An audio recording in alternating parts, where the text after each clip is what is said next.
कई economic research के अनुसार भारत में मोटर वाहन उद्योग यानी ऑटोमोबाइल इंडस्ट्री काफ़ी अच्छे विकास दर की ओर अग्रसर है। रिसर्च की माने तो 2026 तक संपूर्ण भारतीय मोटर वाहन उद्योग 18 ट्रिलियन से भी ज़्यादा की हो जाएगी। लेकिन फिर यह सवाल उठता है कि इतनी सकारात्मक अर्थव्यवस्था होने के बावजूद फोर्ड जैसी बड़ी कंपनी भारत से अपने सभी उद्योग बंद करके क्यों जा रही है।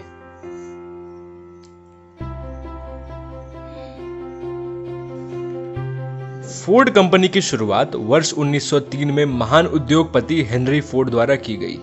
अपने कई इनोवेटिव विचारों के चलते फोर्ड अमेरिका की सबसे ज्यादा वाहन बेचने वाली कंपनी बन गई। कंपनी ने अपने वाहनों में अमेरिकी लोगों की सुख सुविधा, सेफ्टी का ध्यान रखते हुए कई नए बदलाव किए, जैसे सेफ्टी ग्लास विंडस्क्रीन का उपयोग, पिछली सीट में यात्रियों के लिए seat belt, child proof lock door व अन्य। इन सभी नई फीचरों के साथ फोर्ड अपने देश में काफी मशहूर व भरोसेमंद ब्रांड बन गया। भारत की ओर फोर्ड ने अपने कदम वर्ष 1926 में बढ़ाए, परंतु वर्ष 1954 में काफी नुकसान के बाद कंपनी को देश छोड़ना पड़ा। वर्ष 1995 में फोर्ड ने भारत में महिंद्रा एवं महिंद्रा के साथ 50-50 जॉइंट वेंचर के साथ अपने एक नए रूप में भारतीय बाजार में उतरा। कंपनी का नया महिंद्रा फोर्ड लिमिटेड रखा गया। लोगों के बीच कंपनी के द्वारा निर्मित एस्कॉर्ट काफी फेमस हुई। फोर्ड ने अपने इस मुनाफे का फायदा उठाया और 1998 में कंपनी की 72% भागीदारी के साथ फोर्ड इंडिया प्राइवेट लिमिटेड की नींव डाल दी। भारत में चेन्नई से कुछ दूर मरीमलाई नगर नामक स्थान पर अपना पहला मैन्युफैक्चरिंग प्लांट शुरुआत किया, परंतु इतने बड़े निवेश के बावजूद फोर्ड भारतीय बाजार में नहीं चल सकी। फोर्ड भारत में बनाने वाले अपने वाहनों में वही फीचर व सुविधाएं देती थी जो अमेरिकी लोगों के द्वारा पसंद की जाती थी। फोर्ड ने भारतीय लोगों की जरूरत के मुताबिक बदलाव की ओर जाना सही नहीं समझा। इस तरह फोर्ड वाहनों की कीमत में काफी बढ़ोतरी होने लगी। भारतीय खरीदार वाहन लेने से पहले दो चीजों पर हमेशा ध्यान देता है, एक वाहन का माइलेज और दूसरा निकटतम सर्विस सेंटर का होना। फोर्ड की कार काफी भारी एवं कम माइलेज देती थी।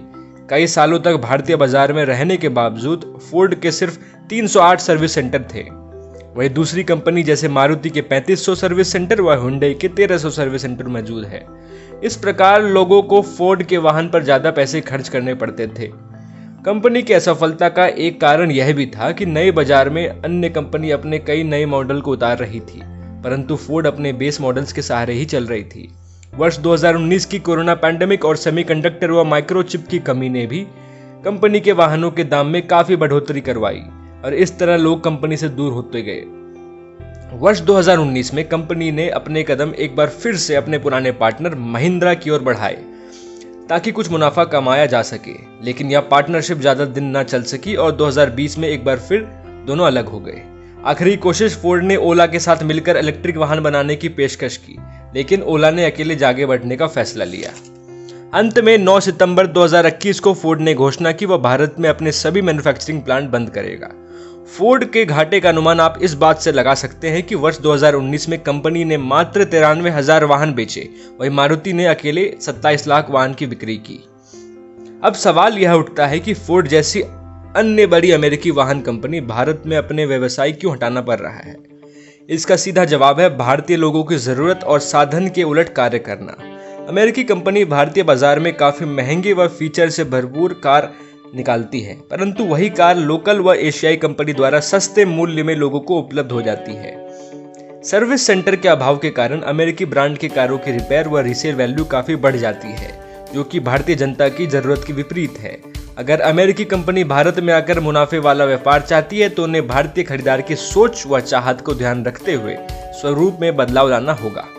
इसी के साथ इस वीडियो का अंत करता हूँ। आशा करता हूँ कि आपने यहाँ बिताए कुछ पल में कुछ नई जानकारी हासिल की है। जय हिंद।